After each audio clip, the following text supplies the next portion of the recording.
നമസ്കാരം പ്രിയപ്പെട്ടവരെ. ഇന്നലെ എൻ്റെ വീഡിയോ കാണുന്ന ഒരുപാട് പ്രേക്ഷകർ എനിക്ക് മെസ്സേജ് അയച്ചും പേഴ്സണലായിട്ടൊക്കെ കുറേ ആൾക്കാർ ചോദിച്ചു, ഡിസംബർ 6 നിങ്ങൾ മറന്നോ? ഡിസംബർ 6 കുറിച്ചിട്ട് നിങ്ങളൊരു വീഡിയോ ചെയ്തില്ലല്ലോ, നിങ്ങളൊരു പോസ്റ്റ് പോലും ഇട്ടില്ലല്ലോ എന്ന് പറഞ്ഞു. ശരിക്കും എനിക്ക് അവരോടൊക്കെ പറയാനുള്ളത്, ഡിസംബർ 6 1992 ഡിസംബർ 6 എന്ന് പറയുന്ന ആ ഒരു ദിവസം ബാബരി മസ്ജിദിൻ്റെ പതനം നമ്മുടെ രാജ്യത്ത് ഏറ്റവും വലിയ കളങ്കം, അല്ലെങ്കിൽ ഇവിടുത്തെ ജനങ്ങളെ തമ്മിത്തല്ലിപ്പിച്ചും അതിലൂടെ ഒരുപാട് ജനങ്ങളുടെ ജീവൻ എടുക്കുകയും ചെയ്തിട്ടുള്ള ആ ഒരു ബാബരി മസ്ജിദിൻ്റെ ധ്വംസനം, അത് ഇന്ത്യൻ ഭരണഘടന അനുസരിച്ച് ജീവിക്കുന്ന ഒരാൾക്കും അത് മറക്കാൻ സാധിക്കില്ല, നമുക്കും സാധിക്കില്ല.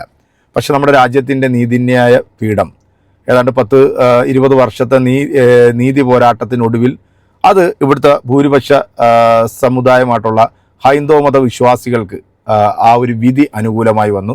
അവിടെ ഇപ്പോൾ ബാബരി മസ്ജിദിൽ നിന്ന സ്ഥലത്ത് രാമക്ഷേത്രം പണിതു. കഴിഞ്ഞ ദിവസമായിരുന്നു നമ്മുടെ നരേന്ദ്രമോദിജി അവിടെ പതാക ഏറ്റിക്കൊണ്ട് വലിയ രീതിയിലുള്ള പ്രഖ്യാപനമൊക്കെ നടത്തിയിരുന്നു അല്ലേ. പക്ഷേ ഇതിനെക്കുറിച്ചിട്ട് ഞാൻ ഇനി പറഞ്ഞ് നമ്മുടെ ഈ സമൂഹത്തിൽ മറ്റൊരു തലത്തിലൊരു ചർച്ച കൊണ്ടുപോകാൻ താല്പര്യപ്പെടാത്തത് കൊണ്ടാണ് ഞാൻ ആ ഒരു വിഷയത്തെക്കുറിച്ചിട്ട് സംസാരിക്കാനത്. കാരണം അതെന്നും ഈ രാജ്യത്തെ ഓരോ പൗരൻ്റെയും, അത് മുസൽമാൻ എന്ന് മാത്രമല്ല ഇവിടുത്തെ നല്ലവരായിട്ടുള്ള ഹൈന്ദവൻ്റെയും ക്രൈസ്തവൻ്റെ ഒക്കെ മനസ്സിൽ ഉള്ളൊരു മുറിവ് തന്നെയാണ് ബാബരി മസ്ജിദ്. ഈ രാജ്യത്ത് അങ്ങനെ എത്രയോ മസ്ജിദുകൾ പൊളിക്കുന്നു. കഴിഞ്ഞ ദിവസം RSSൻ്റെ പാർക്കിംഗ് സ്ഥലം പോരാ എന്ന് പറഞ്ഞുകൊണ്ട് 1400 വർഷം പഴക്കമുള്ള ഒരു ക്ഷേത്രം പൊളിച്ചു മാറ്റിയിട്ട് ഇതിനെക്കുറിച്ചിട്ട് മിണ്ടാൻ ഈ RB വിശ്വ എന്ന് പറയുന്ന, അല്ലെങ്കിൽ ഈ അഡ്വക്കേറ്റ് വിശ്വരാജ് എന്ന് പറയുന്ന ജീവിയോ ഒന്നിനെയും കണ്ടില്ല. അവരുടെ ഒന്നും ഈ പറഞ്ഞ സെപ്റ്റി ടാങ്കിനകത്ത് ഒരൊറ്റ പോസ്റ്റ് പോലും ഞാൻ കണ്ടില്ല. ഇന്നലെ വിശകല ഇട്ടൊരു പോസ്റ്റ് എൻ്റെ ശ്രദ്ധയിൽപ്പെട്ടിരുന്നു. അത് നമ്മുടെ അൻസാരി സുഹൈരി ഉസ്താദ് നല്ല കിണ്ണം കാച്ചി ഒരു മറുപടിയും കൊടുത്തിട്ടുണ്ട്. ഈ വിശ്വരാജ് എന്ന് പറയുന്ന ഈ വിശ്വജീവി ഒരു പോസ്റ്റ് ഇട്ടായിരുന്നു. അതായത് നമ്മുടെ ജനം TVക്കകത്ത് വന്നിട്ടുള്ള ഒരു പോസ്റ്റാണ് കേട്ടോ. ആ അപമാനം തുടച്ചു നീക്കിയിട്ട് 33 വർഷം. അവൻ ഇട്ടിരിക്കുന്നത് ജയ് ശ്രീറാം. കാരണം ഈ ജയ് ശ്രീറാം വിളി സത്യത്തിൽ നമ്മുടെ ഇന്ത്യയിൽ പല ആളുകളും ഭയത്തോടു കൂടിയാണ് അതിപ്പോൾ കേൾക്കുന്നത്. കാരണം ഈ സംഘപരിവാർ ആ ഒരു പദത്തെ എടുത്ത് ഇവിടുത്തെ മനുഷ്യനെ അടിച്ചമർത്താനും അവനെ കൊല്ലാനും വേണ്ടി ഉപയോഗിക്കുന്ന ഒരു പദമായി മാറ്റിയിരിക്കുന്നു എന്നുള്ളതാണ്. മനോരമയിൽ വന്നിട്ടുള്ള മറ്റൊരു ന്യൂസും കൂടെ നിങ്ങളുടെ ശ്രദ്ധയിലൊന്ന് പെടുത്തുകയാണ്. മതേതരത്തിന് മുറിവേറ്റ നാൾ. ആ വിശ്വജീവി ഇട്ടിരിക്കുന്നത് ശരിയാണ്, മുറിവേറ്റ പന്നിയെ സൂക്ഷിക്കണം. സത്യത്തിൽ ഇങ്ങനെയുള്ള കമൻറ്റുകളൊക്കെ ഇടുമ്പോഴത്തേക്കാണ് നമുക്ക് എന്തെങ്കിലുമൊക്കെ പറയാൻ തോന്നിപ്പോകുന്നത്. അല്ലെങ്കിൽ ആ ഒരു വിഷയത്തെക്കുറിച്ചിട്ട് ഞാൻ ഇന്ന് ഈ ഒരു ടോപ്പിക്ക് ഞാനിവിടെ എടുക്കത്തേ ഇല്ലായിരുന്നു. എന്താണെങ്കിലും പ്രിയപ്പെട്ട പ്രേക്ഷകരെ, ഒരു ഹൈന്ദവ സഹോദരൻ, ആ സഹോദരൻ കഴിഞ്ഞ ദിവസം അദ്ദേഹത്തിൻ്റെ ഒരു വീഡിയോ ഞാൻ കണ്ടിരുന്നു. അതായത് നമ്മുടെ മലപ്പുറം ജില്ലയിൽ മുസ്ലിം ലീഗിൻ്റെ ഒരു സ്ഥാനാർത്ഥിയെ നിർത്തുമ്പോൾ അവിടെ ആ സ്റ്റേജിൽ പ്രസംഗിക്കുകയാണ്. അപ്പോൾ ഇതുപോലുള്ള ആളുകൾ സ്റ്റേജിൽ ഇത്തരത്തിലുള്ള പ്രസംഗങ്ങൾ നടത്തുമ്പോഴാണ് ഇതുപോലത്തുള്ള വർഗീയവാദികളായിട്ടുള്ള വിഷജന്തുക്കൾ വാലും പൊക്കി ഈ സമുദായത്തിൻ്റെ നേരെ വരുന്നത്. അതുകൊണ്ട് തന്നെ ഈ മുസ്ലിം ലീഗ് എന്നൊക്കെ പറയുമ്പോൾ മതേതരത്വം കാത്തു സൂക്ഷിക്കുന്നവരാണ്, കോൺഗ്രസിൻ്റെ ഭാഗമാണ്. അവരൊന്നും ഒരിക്കലും പ്രസംഗിക്കാൻ പാടില്ലാത്ത ഒരു പ്രസംഗം എൻ്റെ ശ്രദ്ധയിലൊന്ന് പെട്ടു. ഈ സഹോദരൻ അതിനൊരു കിടുക്കാച്ച് മറുപടി കൊടുക്കുന്നുണ്ട്. ഞാൻ 100% ആ സഹോദരനോട് യോജിക്കുന്നു. കാരണം പൊളിറ്റിക്സിനെ പൊളിറ്റിക്സായിട്ട് കാണണം. പൊളിറ്റിക്സിലേക്ക് ഒരിക്കലും മതത്തെ കലർത്താൻ പാടില്ല. അത് ഇൻക്ലൂഡ് ചെയ്തു കഴിഞ്ഞാൽ നമ്മുടെ നാട് നശിച്ചു പോകും. ആ ഒരു അവസ്ഥയിലേക്ക് പോകാതിരിക്കട്ടെ. എന്തായാലും ഈ സഹോദരൻ പറയുന്ന വീഡിയോ ഒന്ന് കേട്ടിട്ട് ഈ പറഞ്ഞിട്ടുള്ള 3 വിഷജീവികൾക്കുള്ള മറുപടി നിങ്ങൾ കമൻ്റായിട്ട് കൊടുക്കുക. 5 വക്ത് നിസ്കരിക്കുന്ന ആളുകളാണ്, നോമ്പ് നോക്കുന്ന ആളുകളാണ്. നമ്മൾ ഒരു സ്ഥാനാർത്ഥിയെ നിർത്തുമ്പോൾ അതെല്ലാം ഉൾക്കൊണ്ടുകൊണ്ട് നമ്മൾ ഇസ്ലാമികമായ എല്ലാ ചര്യകളെയും മുറുകെ പിടിച്ചുകൊണ്ടാണ് ഒരു സ്ഥാനാർത്ഥിയെ നിർത്തുന്നത്. ആ അർത്ഥത്തിൽ നിങ്ങൾ വളരെ ഭാഗ്യവാന്മാരാണ്. ഷാഹിനയെ പോലെ ഒരു യുവതിയെ ഈ വാർഡിനെ സേവിക്കാൻ പറ്റിയത്. എന്നാ ഇനി മച്ചാമാരെ, അടുത്ത പ്രാവശ്യം മുതൽ പാർട്ടികൾ മാറിയിട്ട് മതങ്ങൾ തമ്മിലാണ് മത്സരിക്കട്ടെ. മതേതര കേരളത്തില് മുസ്ലിമും ഹിന്ദുവും ക്രിസ്ത്യാനിയും. എന്നിട്ട് ഇതേപോലെ 5 നേരം നിസ്കരിക്കുന്നവനാണ്, പള്ളിയിൽ പോകുന്നവനാണ്, നല്ല ഈമാനുള്ളവനാണ് എന്ന് പറയുക. ഹിന്ദു ആണെങ്കിൽ 2 നേരം അമ്പലത്തിൽ പോകുന്നവനാണ്, രാമായണവും മഹാഭാരതവും വേദങ്ങളും ഉപനിഷത്തുകളും ഒക്കെ അറിയുന്നവനാണ് എന്ന് പറയുക. ക്രിസ്ത്യാനിനെ നിർത്തിയിട്ട് പറയുക പള്ളിയിൽ പോകുന്നവനും ദൈവവിളി ഉള്ളവനും അല്ലെങ്കിൽ ദൈവവിചാരമുള്ളവനും പള്ളി കമ്മിറ്റിയിലൊക്കെ അംഗത്തുള്ളവനാണെന്ന് പറഞ്ഞിട്ട് മത്സരിക്കുക. ഈ 3 വിഭാഗങ്ങളിൽ നിന്ന് മത്സരിച്ചിട്ട് ജയിക്കട്ടെ. എന്തിനാണ് ഇവിടെ പാർട്ടികൾ? മതേതര കേരളത്തിലെ ഇന്നത്തെ കാലത്ത് അതുകൊണ്ടൊക്കെ തന്നെയാണ് ഒരു ഹിന്ദു ഒരു മുസ്ലിം പാട്ട് പാടിയാൽ വൈറലാവണതും.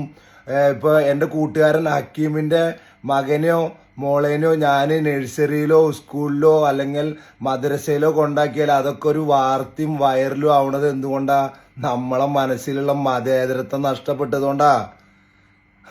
പറച്ചില് മാത്രമുള്ള മതേതരത്വന്ന് ഉള്ളില് മതേതരത്വം നഷ്ടപ്പെട്ട് അതിന്റെ അടയാളങ്ങളാണ് ഇന്ന് ഒരു ഹിന്ദു ഒരു മുസ്ലിം പാട്ടും അല്ലെങ്കിൽ ഒരു മുസ്ലിം ഒരു ഹിന്ദു പാട്ടും അല്ലെങ്കിൽ ഒരു പാട്ടിന് നൃത്തം വെക്കലും അല്ലെങ്കിൽ അങ്ങനത്തെ കാര്യങ്ങൾ ഇന്ന് സമൂഹ മാധ്യമങ്ങളിൽ ഇടുമ്പോൾ അല്ലെങ്കിൽ നബിദിനം വരുമ്പോൾ ഒരു ലഡു ഒരു ഹിന്ദു കൊടുത്താല് ഒരു പായസം കൊടുത്താല് അതല്ലെങ്കിൽ ശബരിമലയ്ക്ക് പോകുന്നവന് ഒരു തൊപ്പി വെച്ചവന് ഒരു ഗ്ലാസ് വെള്ളം കൊടുത്താലൊക്കെ ഇന്ന് സമൂഹ മാധ്യമങ്ങളിൽ വൈറലാവുന്നത് നമ്മുടെ മനസ്സിലും നമ്മളെ കേരളത്തിലും മതേതരത്വമില്ല എന്നുള്ളതിന്റെ ഒരൊറ്റ കാരണമാണ്.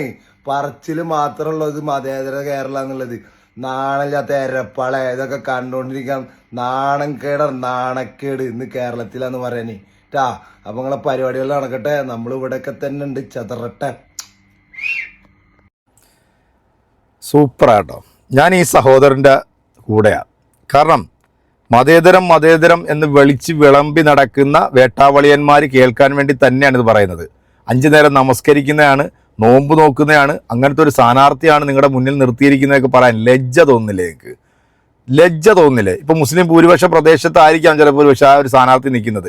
ഓപ്പണായിട്ട് ഇങ്ങനെ നിന്നുകൊണ്ട് ഇതൊക്കെ പ്രസംഗിക്കാൻ നിന്നെയൊക്കെ എന്താണ് പറയേണ്ടത്? ഏത് രാഷ്ട്രീയ പാർട്ടിയിലുള്ളവനാണേലും കൊള്ളാം, ഇതുപോലത്തെ ശുദ്ധ വിഡ്ഢിത്തരം വിളിച്ച് പറയുമ്പോഴല്ലോ, ശുദ്ധ അസംബന്ധം വിളിച്ച് പറയുമ്പോഴത്തേക്ക് നമുക്ക് പ്രതികരിക്കാതിരിക്കാൻ പറ്റില്ല. ഇത് നിന്നെപ്പോലുള്ള നാറികളൊക്കെ ഇങ്ങനെ പറയുന്നതുകൊണ്ടാണ് ഇത് ഇവനെപ്പോലുള്ള വിഷജീവികളൊക്കെ ഓരോ പോസ്റ്റുമായിട്ട് നമ്മുടെ മുന്നിലേക്ക് വരുന്നത്. അത് വായിച്ച് കേൾപ്പിക്കാം. കേരളത്തിലെ ഹിന്ദുക്കൾ കേരളത്തിലെ മുസ്ലിങ്ങളെയും മുസ്ലിം ലീഗിനെയും പോലെ രാഷ്ട്രീയമായി ചിന്തിക്കണം. എങ്ങനെയുണ്ട്?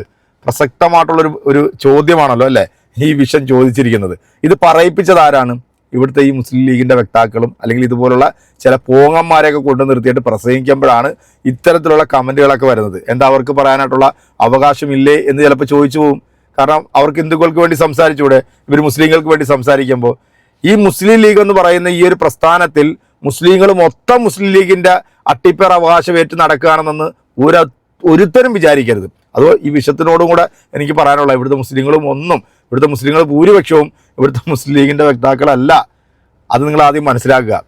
എന്തായാലും ഇതുപോലുള്ള കമൻറ്റുകളൊക്കെ കണ്ടപ്പോഴത്തേക്ക് ശരിക്കും പറഞ്ഞാൽ എനിക്ക് വല്ലാത്തൊരു പ്രയാസം തോന്നി. മറ്റൊരു പോസ്റ്റും കൂടെ ഞാൻ നിങ്ങളുടെ ശ്രദ്ധയിലൊന്ന് പെടുത്തുകയാണ്. രാജ്യത്തെ പള്ളികളിലും മദ്രസകളിലും CCTV ക്യാമറകൾ സ്ഥാപിക്കണം. ലോക്സഭയിൽ ആവശ്യവുമായി BJP MP അരുൺ ഗോവിന്ദ്. അവിടെ മാത്രം വെച്ചാൽ പോരം, ഈ പണ്ഡിതന്മാരുടെ മുണ്ടിൻ്റെ അടിയിലും കൂടെ ഒരു ക്യാമറ ഫിറ്റ് ചെയ്യണമെന്നുണ്ടെങ്കിൽ പെട്ടെന്ന് എല്ലാ കാര്യങ്ങളും മനസ്സിലാവും. ഇന്ന് രാവിലെ മറ്റൊരു വാർത്തയും കൂടെ എൻ്റെ ശ്രദ്ധയിൽപ്പെട്ടായിരുന്നു. ഈ വിഷം ബാബു എന്ന് പറയുന്ന ഒരു വിഷജീവി, ഇയാളൊരു പ്രസ്താവന ഇട്ടിട്ടുണ്ട് മദ്രസയിലെ പീഡനമെന്നും പറഞ്ഞുകൊണ്ട്. ഈ നാട്ടിലെ ജനങ്ങളുടെ ഇടയിലേക്ക് വർഗീയ വിഷം ചീറ്റുന്ന ഇതുപോലുള്ള ക്ഷുദ്രജീവികളെ നിങ്ങൾ മനസ്സിലാക്കണം. കാരണം ഇവർ ഒരിക്കലും നമ്മുടെ ഈ നാട്ടിലെ ജനങ്ങൾക്കോ ഈ നാട്ടിലെ സാധാരണക്കാർക്കൊന്നും ഒരു തരത്തിലുള്ള ഗുണവും ഉണ്ടാക്കാൻ പോകുന്നില്ല. മറിച്ച് ദ്രോഹം മാത്രമേ ഇവർ ചെയ്യത്തുള്ളൂ. മതം പറഞ്ഞ് ഇവിടുത്തെ മനുഷ്യനെ തല്ലിച്ച് അതിൻ്റെ ഇടയിൽ നിന്ന് ചോര കുടിക്കുന്ന ട്രാക്കുളകളാണ് ഇവന്മാരെല്ലാം. അതിനിപ്പോൾ ഈ മുസ്ലിം ആയിക്കോട്ടെ, ഹിന്ദു ആയിക്കോട്ടെ, ക്രിസ്ത്യാനി ആയിക്കോട്ടെ, വർഗീയത പറയുന്ന എല്ലാ നാറികളെയും നമ്മൾ സൂക്ഷിക്കുക. അവർ നമ്മുടെ ഈ നാടിന് ശാപമാണ്. ഇത് പാർട്ടിയുമായി ബന്ധപ്പെട്ട് നിങ്ങളുടെ കമൻറ്റുകൾ അറിയിക്കുക. അടുത്തൊരു വീഡിയോ കാണാം. അതുവരെയ്ക്കും എല്ലാവർക്കും